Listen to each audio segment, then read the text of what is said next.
You wake up the same way you have for 7 years. The alarm goes off at 6:47 a.m., not 6:45, not 7. 6:47, because that's the exact minute your wife once said she liked having those extra 2 minutes before the real morning started.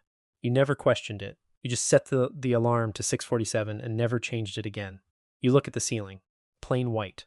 A small water stain near the corner that's been there since you moved in. You've told yourself you'll fix it every single weekend for 3 years. You haven't fixed it. Your wife is already awake beside you, or at least, she's already gone from her side of the bed. The sheets on her side are cool. She's been up for a while. That's normal. She's always been the early riser. You always admired that about her. You took it as a sign she was ambitious, driven, that she had places to be. She did have places to be. You just didn't know what those places were. You sit up. Your feet hit the cold hardwood floor. You make your way to the bathroom, splash cold water on your face, and look at yourself in the mirror for approximately 4 seconds. You do not linger. You have never been a man who lingers in mirrors. You put on a gray shirt. Then you put on black pants. Then socks, the ones without the hole in them. You know exactly which drawer the acceptable socks are in. This is the kind of mastery you have over your own home. Downstairs, she's in the kitchen. Coffee is already made. She's wearing that light blue robe that she's had since before you even met, sitting at the counter, looking at her phone. She glances up when you come in, gives you a small, quiet smile, and goes back to the screen. Morning, she says. Morning, you say. You pour your coffee. You sit 2 stools away from her, because that's where your stool is. You scroll your own phone. You both do this for 11 minutes before she gets up, kisses you on the top of your head, which you always found both tender and slightly maternal, and goes upstairs to get ready for work. You think about how comfortable this is. You think about how lucky you are. You drink your coffee. Your dad calls you every Sunday. He has called you every Sunday for as long as you can remember. 11 a.m. Same time every week. You have never thought about this as anything other than a good thing. Most men your age can't say their father calls them at all. You appreciated it. You told people about it. At family dinners, you'd say, "My dad and I talk every Sunday," and people would nod like you had done something right.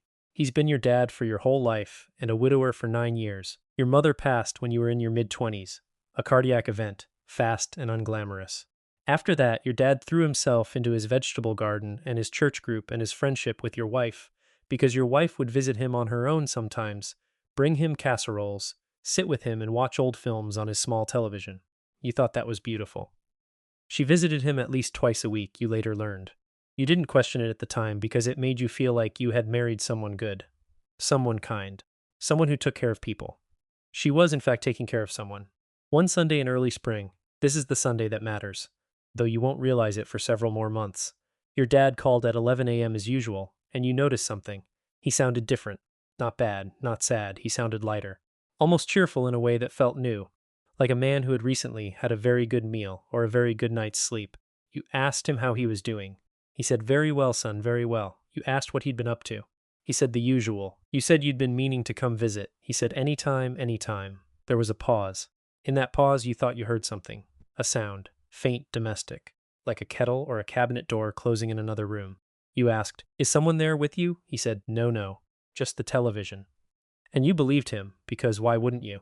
3 weeks later, you find an earring on the floor of your car. It isn't your wife's, except it is. It's one of the small gold hoops she stopped wearing about 2 years ago. You remember because you once told her she looked nice in them, and she said they'd become uncomfortable. She switched to small studs. But this is the hoop, and it's in your car, a car she doesn't really drive. You put it in the cup holder and don't say anything. You don't know why you don't say anything. You just don't. You are not the kind of person who goes through other people's phones. You want to say that clearly, because it matters. You've had the same passcode on your phone for 6 years, and you've told it to your wife because it seemed like the kind of thing trusting people do. She told you hers too, years ago. You never used it. You wouldn't have known what to look for. But one Thursday evening, you're in the kitchen finishing the washing up, and her phone buzzes on the counter, and the screen lights up with a preview notification. You aren't trying to read it. You just see it. The way you see a headline on a newspaper rack when you're walking by. Peripheral. Unavoidable. The notification is from a contact saved as R, just the letter R. The preview text reads, "Tonight was exactly what I needed. Same time Thursday?" You stand very still. The tap is still running. You don't know how long you stand there. 10 seconds, maybe 30, before you turn the tap off.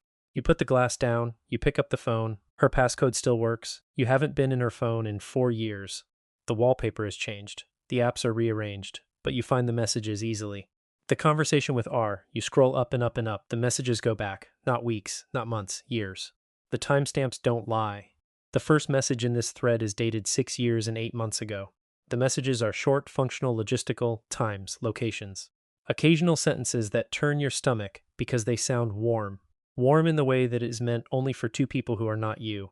Things like, I keep thinking about last Tuesday. Things like, I know we said we wouldn't, but. Things like, you know how I feel. You scroll through all of it. You don't cry. You don't do anything. You put the phone exactly where it was on the counter. You go back to the sink.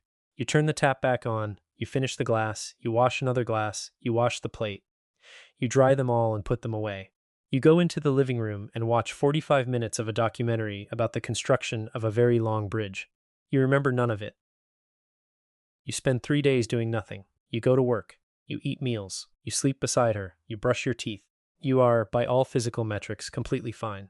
You carry the information the way you'd carry a brick in your chest. Present, heavy, unmovable, but invisible to everyone around you.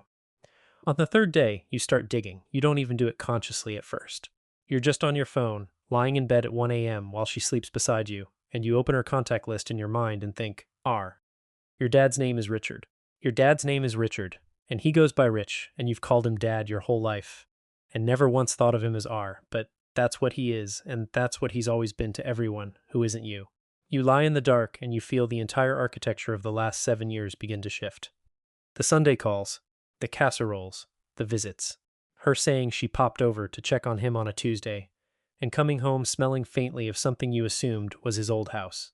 The times you mentioned visiting him and she said, "Oh, I'll come too," and you thought it was kindness.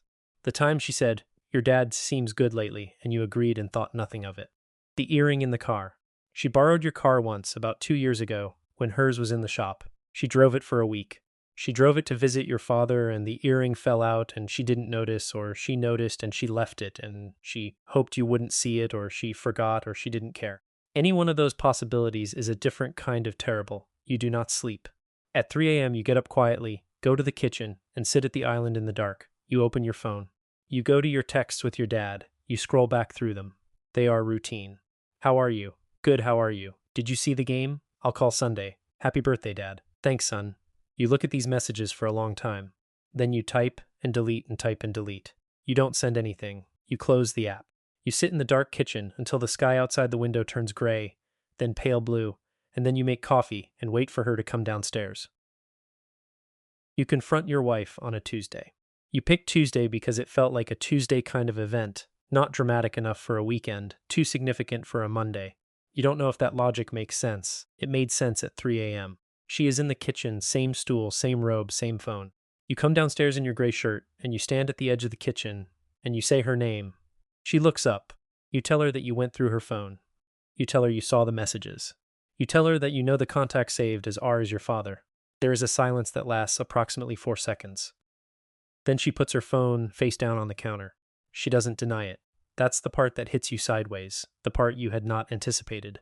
In every version of this conversation you played out at 3 a.m., she denied it. She cried, or she got angry, or she told you it was nothing, or she said you misunderstood. In none of your versions did she simply sit there, look at you, and not deny it. She says, "How long have you known?" You say, "A week." She says, "Okay." You ask her how long it has been going on. She tells you 7 years. Not 6 years and 8 months, that was just the phone record. Before that, she says, they didn't use phones for it. You don't ask what they used instead. She starts to say something about how it started, something about that first year of your marriage and your dad being alone and grief and one thing leading to another. You raise your hand, not in a threatening way, just to stop the sentence. You can't hear the origin story right now. You're not built for it yet. You ask her one question and one question only. Does she love him? She is quiet for a long time. She says, "I don't know how to answer that." You nod. You walk out of the kitchen. You put on your shoes, your coat, your keys. You leave the house. You get in the car. You drive for 2 hours and 40 minutes without any destination. You listen to the radio. At one point, a song comes on that you and your wife dance to at your wedding. Because of course it does. Because that is the world and this is your life. And you drive through it with both hands on the wheel and your dot eyes straight ahead and your mouth in a perfectly flat line. You pull into the car park of a supermarket you've never been to before, and you sit there for 22 minutes. Then you drive back. You call your father on a Wednesday, not Sunday. Wednesday, you break the schedule. The phone rings 3 times. He answers on the 4th ring, which is the same as always, because he doesn't rush to the phone anymore the way he used to when you were young and calls meant something urgent. Son, he says. The way he says it, ordinary, warm, the exact same tone as every Sunday for the past 27 years, undoes something in you that you had been holding very carefully. You tell him that you know. There is a silence. Not the silence of someone calculating a lie. The silence of someone whose knees have just gone. Then he says, oh, just oh, 1 syllable. Like a man stepping off a ledge by accident. You ask him how it started. He talks for a long time. You don't interrupt. You've always been good at not interrupting. He says grief. He says loneliness. He says it wasn't planned. He says we tried to stop. He says I know this doesn't help. He says your mother's name and then stops himself, and you think that is the single most reprehensible thing anyone has ever done in front of you. He says he's sorry in the way people say sorry when they know it's not enough but have nothing else to offer. You say, were you ever going to tell me? He says nothing. You say, did you think about me? At any point during 7 years, did you think about what this would do to me? He says, every day. You say, that's the worst possible answer. And then you hang up. You sit on the edge of your bed because you're upstairs. You went upstairs to make this call without her hearing. And you look at your hands in your lap. Flat white hands. 7 years worth of Sunday calls. 7 years of thanks, son. 7 years of birthday dinners where she sat next to him and passed him the bread and you thought your family was intact. You stay on the edge of the bed for a very long time. You leave the house a month later, not dramatically, not with a bag thrown over your shoulder and a door slammed. You pack methodically over 2 days while she is at work. You take your clothes, your books, your coffee equipment, the plants she never watered anyway, and a framed photograph of you and your mother from before she died. The only picture in the house where you were certain everyone in it was exactly who you thought they were. You find a flat. It's on the 4th floor of a gray building about 9 miles away. The carpet is beige. The walls are off-white. There is a small kitchen with a window that looks out at another building's wall. It is approximately 1/3 the size of the house you shared. You stand in the empty flat the first night with your boxes around you and your new set of keys in your hand, and you think, this is a reasonable place to start. You do not hear from your father for 6 weeks. Then he sends a text. It reads, son, when you're ready. No rush. You stare at this text for a while. You leave it unread. You've already read it, but you don't respond, which isn't quite the same thing. You put the phone down. You make coffee. You stand at the window that faces the other building's wall, and you watch a pigeon on a ledge across the way that appears to be doing nothing at all, which you find oddly comforting. Your wife, ex-wife, you're learning to say, still strange in the mouth, sends 3 emails over this period. You read all 3. The first is logistical, lawyers, dates, paperwork, the language of unwinding. The second is apologetic, long, and sincere in a way that makes it very hard to read. The third is just 3 sentences. The third says, I know there's nothing I can give you back. I hope one day you can believe that it didn't have anything to do with how I felt about you. I don't expect you to respond to this. You don't respond to it. But you read it 6 times. Then you close your laptop and you go for a walk. Outside your gray building, down the street, around a park you haven't named yet, past a newsagent and a dry cleaner and a bus stop and all the ordinary machinery of an ordinary neighborhood. And everything you see is just the world, doing what it does, with or without you and your particular situation. A woman walks a dog. A man in a yellow jacket cycles past. 2 teenagers eat something on a bench. Nobody knows what happened to you. Nobody knows what you're carrying. And somehow, for the first time in months, that is exactly what you need.